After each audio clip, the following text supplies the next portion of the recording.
Hi everyone, it's story time today. A long time ago, in 1928, a scientist was studying bacteria. And he was a careless scientist that didn't like to clean up his work area. And he would constantly leave petri dish on top of petri dish, day after day, piling on top of one another. Eventually, he was forced to clean up his mess. And while cleaning up, he saw that on one petri dish, something special and new was growing on it. This special thing that he just saw or observed was actually a fungus. And this fungus was killing the bacteria that was growing on the petri dish.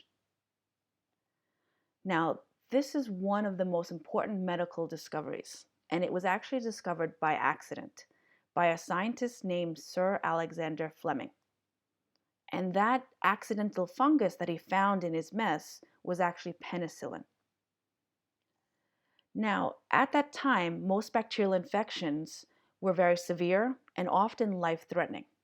But with this discovery of penicillin as an antibiotic, we see that bacterial infections now can be stopped very simply and very easily. Now, what happens eventually as time moved forward is that Fleming isolated penicillin and realized that it was kind of a wonder drug. And scientists wanted to repeat this wonder drug without having to grow lots of penicillin fungus. So scientists had decided to synthetically make penicillin. So when you're taking penicillin as an antibiotic for an infection, you are actually ingesting a synthetically made penicillin. It is no longer grown by a fungus. And this is really where the story ends. Because in a laboratory, in order to make antibiotics or to make any important medical drug, scientists must know the empirical formula. We obviously cannot produce medicinal drugs without knowing what elements make up the drug and what the ratio of these elements are. When we look at penicillin, and this is a very complicated drawing, we see that there's nitrogen there and sulfur and carbon. And scientists have to know this ingredient list and also the ratio in order to constantly make the same penicillin over and over that will fight simple infections. When scientists discover a new drug, it is often analyzed in order to obtain that empirical formula that is so important to us. In today's lesson, I'm going to show you two different skills that scientists use to mathematically get the empirical formula. And it takes some time, so you're going to need a calculator and you're going to need some pen and paper. All right, you're going to have to do a lot of calculations here. Now, the first skill that we're going to learn is really how to determine the empirical formula when given just the percent composition. So once again, these are lab-based mathematical formulas or things that they do in order to get this empirical formula. Now, there is a shortcut, and it's a little rhyme. The shortcut is percent to mass, mass to mole, divide by small, multiply until whole. And I'm going to remind you of the shortcut because it takes you through the steps that you mathematically have to go through in order to get the empirical formula. All right, so let's take a look at sample problem A. In sample problem A, they start with a compound is 86% carbon and 14% hydrogen by mass. So they somehow analyzed it and realized that 86% is carbon and 14% is hydrogen. The question simply asks, what is the empirical formula for this compound? Now, if we keep the rhyme in mind, the first part of the rhyme is percent to mass. So this is easy. When I see that this is 86% of carbon, all I have to do is take this 86% and change it into a mass. So it now becomes 86 grams of carbon. Same thing with hydrogen. It tells me that I have 14% of hydrogen, and I now need to make it percent to mass. So it's really 14 grams of hydrogen. So this is the first part of the rhyme, where I'm going to take the percent and change it to a mass. Now the second step is mass to mole. So for each of these elements, I'm going to have to use my definition of a mole in mass and change it to a mass. So I'm going to take the 86 grams of carbon, and I'm going to use dimension analysis, but of course you can use proportions. I'm going to say that 1 mole is equal to 12.01 grams, and that's going to help me convert this into a mole. When I do the math, when I plug all the numbers into the calculator, you should get a nice long number of 7.16069, and the unit is going to be a mole. Now, note, the first thing to note is that our masses are still taken to 2 decimal places. I don't need to round, I don't need to do anything more than 2 decimal places. The second important thing to know is that you want to leave the numbers that you are going to get very long, because it is an exact math in which I need to find the empirical formula. So I can't just round this number to 7. I need 7.16069. All right, so it's important that you keep the numbers long after you calculate the number of moles. Now I'm going to do the same thing with hydrogen. I'm going to take the mass that's given, which is 14 grams, and I'm going to use my definition of a mole in terms of mass. So 1 mole is equal to 1.00 grams of hydrogen. And once again, I'm going to take the masses to 2 decimal places without rounding. When I plug this into the magic calculator, I end up getting 14 moles. Okay, so that was step 2. Step 3 now is divide by small. So the first thing I need to do is I need to evaluate the numbers that I have, 7.16069 moles and 14 moles. I need to determine which one is the smallest. Obviously, we can see that the smallest is this value right here, and that's the number that I need to worry about. Because it says now, the rhyme says divide by small, I'm going to divide both of these mole numbers by the smallest number of moles. So we decided 7.16069 is the small, so we're going to divide both by 7.16069. We need to do this because when we do this now, we divide, we now get a subscript of 1. These are now subscripts. And this, when I do it mathematically, ends up being 1.99, and I can easily round this to about a subscript of 2. But I'm not done, so it gets longer. The question says, what's the empirical formula? Not what's all the math that's associated with it. So now I have to write down the elements, which is carbon and hydrogen, and I need to write down the subscripts that I just got. I can write the subscript of 1 perfectly fine, and hydrogen, we see when we do look at the math, it now ends up being a subscript of 2. So this is acceptable. If you want to just make it CH2, that's fine. And it doesn't matter the order. We don't really know the order right now. We just know the elements that are associated with this compound. So you can easily go H2 and just 1 carbon like that. So these 3 are all acceptable empirical formulas as the answer. Now the third part of the rhyme, multiply until whole, actually doesn't apply to the sample problem because I can easily round 1.99 to 2. Now I want to show you a sample problem in which I have to follow all 4 parts of the rhyme. So let's take a look at sample problem B. In sample problem B, the question really is determine the empirical formula. That part we know we're going to have to do. They give us the percents, so the first thing that we have to do is we need to change these percents to a mass. So I can easily see that 29.0% of sodium ends up giving me 29.0 grams of sodium. I keep going. I have 40.5% of sulfur. I'm going to take this percent and change it to mass, so it just becomes 40.5 grams of sulfur. And then finally, I have 30.4% of oxygen by weight, and that turns into 30.4 grams of oxygen. All right, so that was the first part of the rhyme. Now I need to take each of these elements and their masses and change them into amount of moles. So I'm going to start with sodium first. I'm going to use dimension analysis. So sodium, I'm going to take what I'm given, so 29.0 grams, and I'm going to use my definition of a mole. So 1 mole is equal to the molar mass of sodium, which is 22.98 grams. Okay.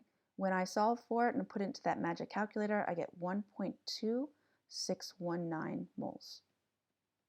I'm going to do the same thing for sulfur. So sulfur, I'm going to take what's given, which is 40.5 grams. I'm going to use my definition of a mole. So 1 mole is equal to the molar mass of sulfur, which is 32.06 grams. And remember, I want to take the masses to 2 decimal places. Plug it into the calculator, I get 1.2632 moles. And then finally, I'm going to repeat this for oxygen. I'm given for oxygen 30.4 grams. I'm going to use my definition. 1 mole is equal to 15.99 grams of oxygen. And I end up getting a number of 1.9011 moles. Okay, so that was the second step. The third step is divide by small.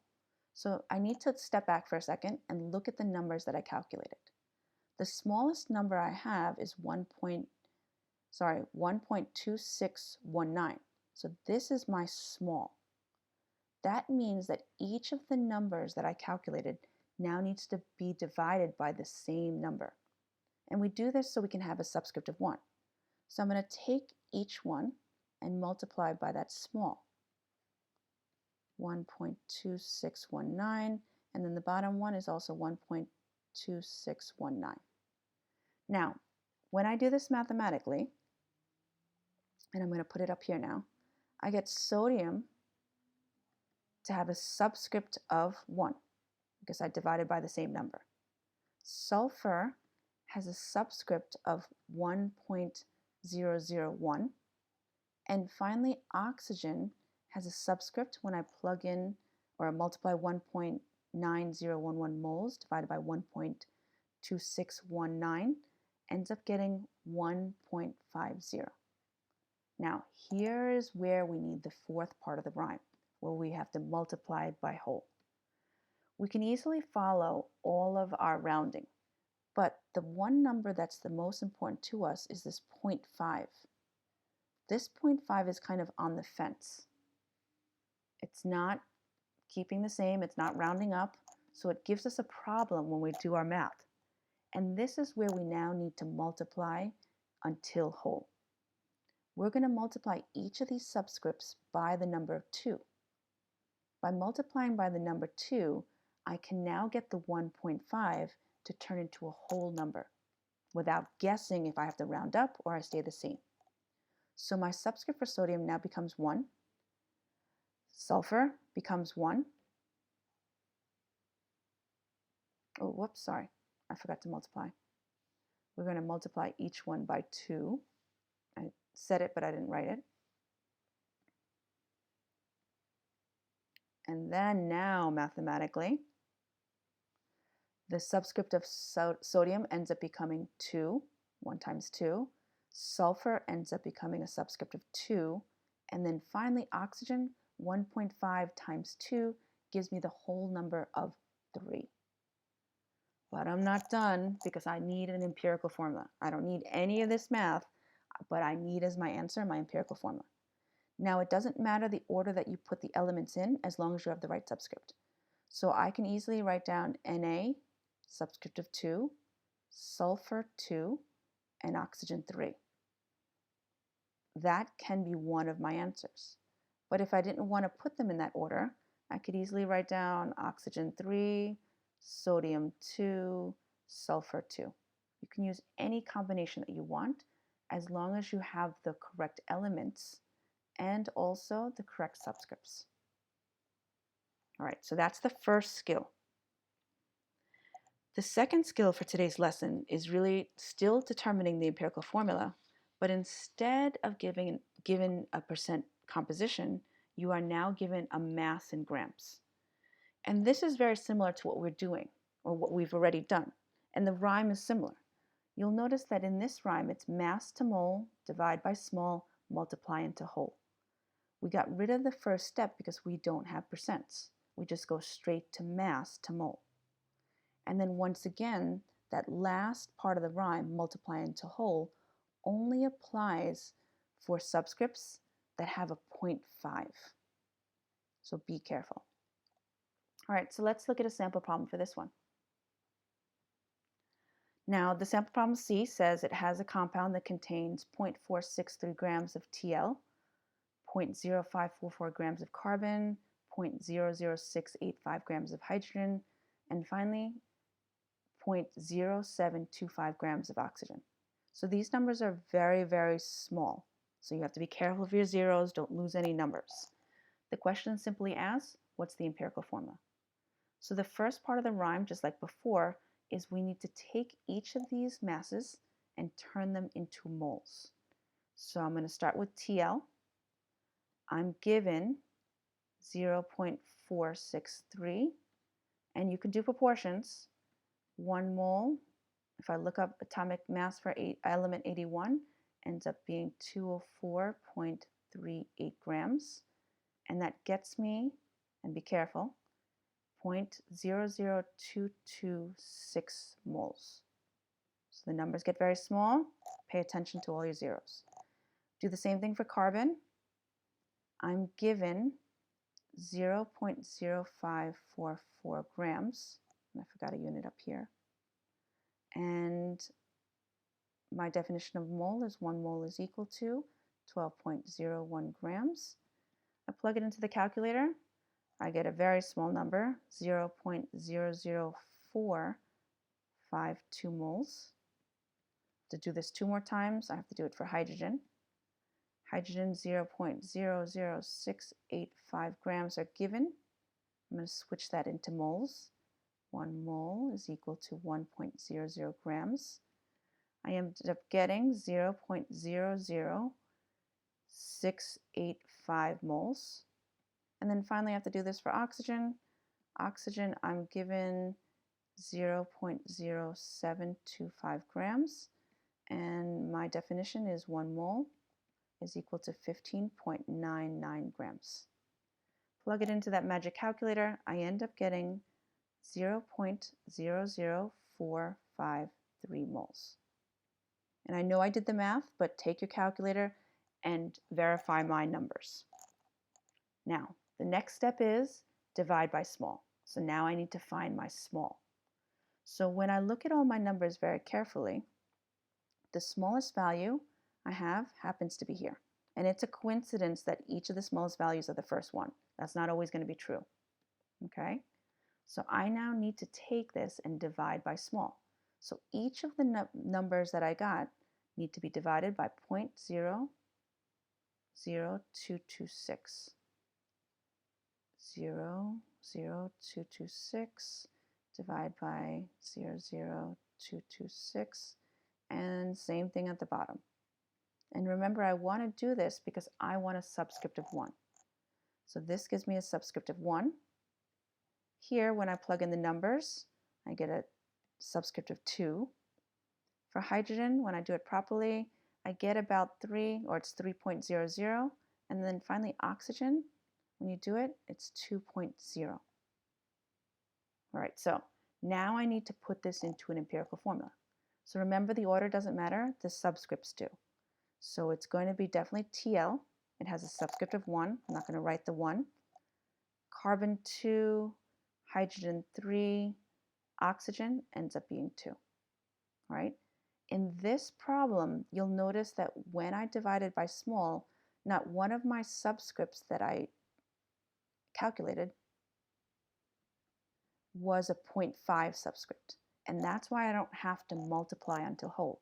I can just take these numbers and then put them into my empirical formula. All right, you guys are going to need practice. Make sure you have a calculator. Definitely have some scrap paper to work with, and you're going to try some. All right, that's it for now. I'll see you in the next lesson. Bye, everyone.